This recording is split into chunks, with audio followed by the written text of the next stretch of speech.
बूढ़े पति पत्नी की दुख। मेरा नाम सोहन है। मुझे गांव के घर से काफ़ी दूर की बड़ी सिटी में नई नौकरी मिली थी।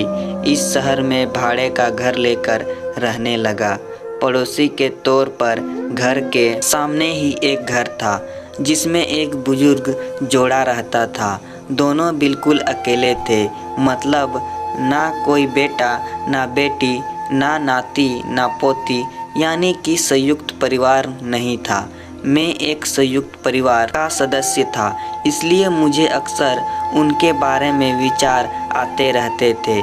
मुझे देखकर बुरा लगता है, इतनी उम्र होने के बाद भी उनकी देखभाल करने वाला कोई भी उसके साथ नहीं है। जब मैं सुबह ऑफिस के लिए निकलता था तो देखता था कि दादी जी अपने कपकपाते हुए हाथों से दादाजी को चाय देती थी। वैसे ही कपकपाते हाथों में कप लिए दादाजी चाय पीते थे। वहाँ पर रहते हुए कुछ दिन होने के बाद मुझे पता चला कि यह दोनों मिलजुल के धीरे धीरे घर के सारे काम करते थे। कोई भी उससे जाकर बात नहीं करता। इतने दिनों में मैंने उनकी आवाज़ तक नहीं सुनी थी। जब मैं शाम को ऑफिस से घर आता था तब दोनों को घर के आंगन में बैठा पाता था और उन दोनों के ही चेहरों पर थकान साफ साफ पड़ पाता था। मेरा मन कई बार करता कि उनसे जाकर बात करूं, लेकिन फिर किसी वजह से मेरे पांव वहीं पर थम जाते।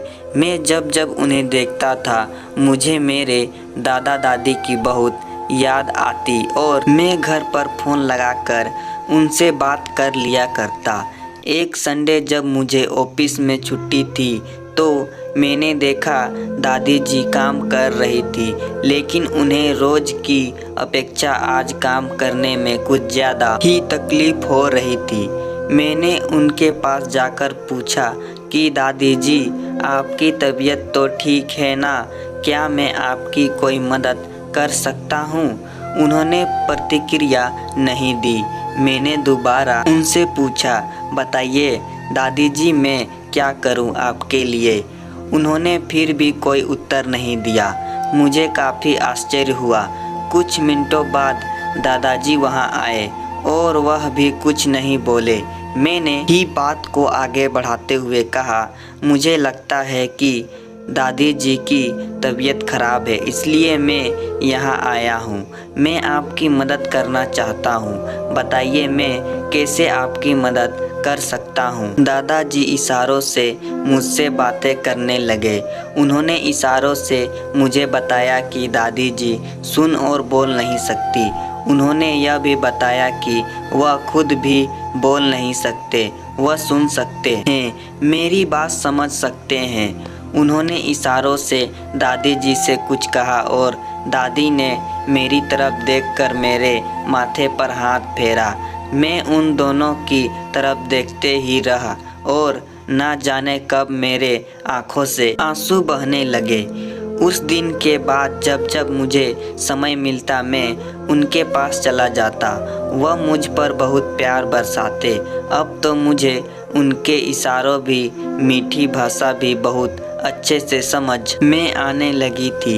एक दिन मैंने दादाजी से पूछा कि वह अकेले क्यों रहते हैं, क्या उन्हें कोई औलाद नहीं है?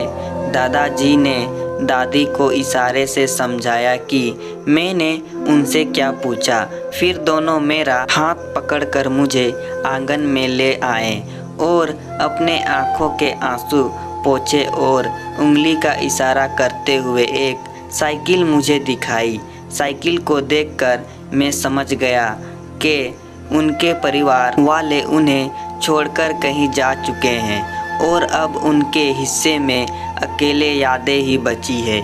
उन्हें रोता हुआ देखकर मैं भावुक हो गया और मैंने दोनों को गले से लगा लिया।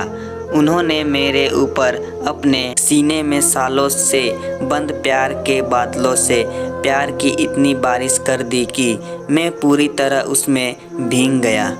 तो दोस्तों, कहानी पसंद आए तो वीडियो को लाइक करें और साथ ही साथ चैनल को सब्सक्राइब भी कर दें।